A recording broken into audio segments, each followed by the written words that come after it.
My name is Dries Ketels. I live in the 21st century, the best time in the history of humanity, to travel to any place on the planet, to play any sport, to party, to have sex, to drink, to build any career you ever dreamed of, and to buy almost any product you can imagine. And so that's exactly what I should be doing. I should live the most exotic Instagram lifestyle possible. But instead, I choose the most solitary, boring life you can imagine. For the past couple of months, I've only wrote, made art, done research, slept, ate, and made an occasional walk outside. That's it. No video games, no Netflix, no 9 to 5, no YouTube for entertainment, no parties, no nothing. And that's exactly what we will be talking about in this video. So let's first address why everyone wants to live life to the fullest, why everyone wants to cross their bucket list and travel the world. One of the reasons people want to do this is because we are comparing our lives to others on social media. The place where we are confronted with the ultimate life. The life that parties, meets beautiful girls, jumps with parachutes from airplanes, and sits at sunny beaches drinking mojitos. A couple of years ago, when I was constantly exposing myself to these lifestyles through social media as well as my own fantasy, I felt bombarded. I felt bombarded with the life that I could live, the life that others seem to live. There was a constant reminder of all the things that I still needed to buy, all the places that I still needed to visit, and all the achievements that I still needed to acquire. Now, the problem with this is that I started to lose my self-worth because I wasn't buying, acquiring, and living the things that I thought were important. And as a result, I thought my life was boring and mediocre. And it became very hard to enjoy the simple life and appreciate what a privilege living life itself already is. And it's not just comparing on Instagram that's a problem. If you go back 30 years, you'll find the MTV Beach House generation where all the young kids were depressed because they didn't want to live the life on the farm when they could be going to Miami Beach, getting drunk with hot models, listening to punk rock instead. The MTV Beach House generation has replaced itself with Instagram generation, which will replace itself with the blockchain generation. It's the same vicious cycle that repeats itself. Now, why is it so important to find a solution to this social media pressure? Why not just live life while comparing your lifestyle to others on Instagram? Why make such a big deal out of that? Well, the main reason my life was boring and unworthy during that time was because I couldn't appreciate the things I had. And appreciating the things you have is essential because what you have today is likely what you will have 5 years from now. Life doesn't change that much. The truth is that our lives are not compiled out of amazing days, but out of ordinary days. Your life is just this boring day today, repeated. Your life is basically living the same day over and over and over again. And the problem I had was that I wasn't okay with living this day over and over and over again. I wasn't okay with living my mediocre day, and the main reason for this is because I thought mediocre wasn't good enough. But if you think about it, even the most amazing lives of the most amazing, most powerful brains of history like Da Vinci, Van Gogh, or Marcus Aurelius were predominantly filled with mediocre days. If you read the letters Van Gogh sent to his brother Theo about his life, you realize that it's actually filled with more mediocre days than my life. He basically painted, ate bread, and drank alcohol. That's it. Same with Marcus Aurelius, same with Da Vinci, and so this made me think about greatness in a different way. Perhaps greatness in art comes from mediocre days instead of exceptional days. And it's through these realizations that today I'm happy to say that I'm okay with the basics. Reading, writing, drinking water, talking, and creating. And ironically, that's also about all that I need to live a full life. Da Vinci once said, simplicity is the ultimate sophistication. And I'm not sure what he meant with that, but it feels right and it feels more healthy than what social media is telling me. Now, at first I thought Instagram was the problem, that we are comparing our lives to Instagram and that Instagram gives you an unrealistic image of life because everyone only shares their best days. I thought that one of the dangers with Instagram is that the Instagram feed becomes your expectation of life. And if other people's best fucking day becomes your expectation, then your life not only becomes miserable, but also a waiting exercise, waiting for Godot, waiting until the best fucking day arrives, waiting until your life becomes Instagrammable. Which is a problem because for some people this means that they spend their whole lives waiting for their lives to begin. But then I realized that it's not just that. It's not just comparing our lives to Instagram which creates this type of waiting for Godot type of thing. It goes much further than that, because if for some reason you would achieve that Instagram lifestyle, it might not even be what you think it is. But in order to understand that, we have to think about success for a minute. When I look at Instagram or advertisement, I see people talking about success and achievements, because success sells more products and gets more likes. But what is success really? How valuable is that Instagram lifestyle, and is success really worth it? Let's do an exercise. If I ask myself, or if I ask you, to name the 3 richest businessmen of the 12th century, there's nobody that comes to mind. If I ask myself who the 3 most influential people were of the 17th century, there's still nobody that comes to mind. And so how many of the so-called successful people like Elon Musk or Damien Hirst or Marina Abramovich will we remember in the year 3400?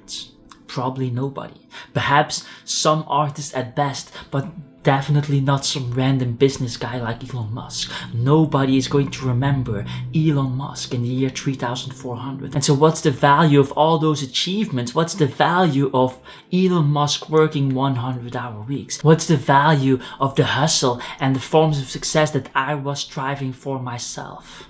I read this comment on Reddit of a random person recently who said, "I'll take being happy with my family and loved ones right now over being temporarily famous every time." And I'm not sure why, but somehow at that time it hit me really hard. And that's probably because I would have at least considered temporarily famous every time, even though I know that that's not the right choice. Another thing I want to talk about is happiness, because a large portion of choosing to live a boring life has something to do with happiness. First of all, happiness is not my goal. I personally think happiness is kind of bullshit and not something to strive for. I believe happiness is a 21st century hype that influencers and companies use to sell you products. The buy this and you'll be happy type of sales pitch. If you look at the 18th century, for example, nobody was striving to be happy. As a matter of fact, people were quite positive about the emotion sadness, because they believed that sadness would enable you to work more and therefore achieve more. They thought sadness went hand in hand with a solitary lifestyle, which was praised at that time, something Instagram influencers cannot even imagine. If you look at the 21st century self-help books, you'll find a list of all the things to be happy about so that you can harvest the happiness advantage, the benefits that come with happiness. And if you look at the 18th century self-help books, you'll find a list with all the things that you can be sad about so that you can harvest the benefits that come with a particular type of sadness, with that romantic lifestyle. I guess what I want to say is that every century has their favorite emotion, but that doesn't mean that that is the best emotion.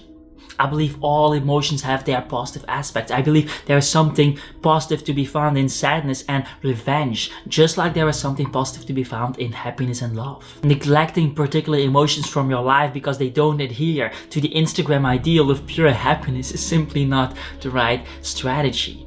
Because your life will be filled with all types of emotions and not just Instagram emotions. The Instagram ideal is becoming happy through the Malibu beach or the car or the girl. But if you're constantly seeking happiness from external events, you will never be satisfied, because those external events can go away in an instant, like we saw with, for example, the quarantine.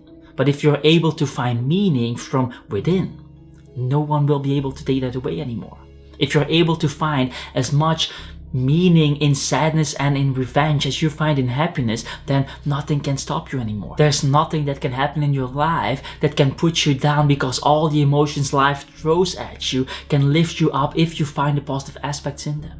And it's through living the most boring life imaginable that I personally found a way to distill meaning out of those so-called negative experiences, these so-called negative emotions. Now, is this perfect, and am I now ready to harvest everything that life throws at me?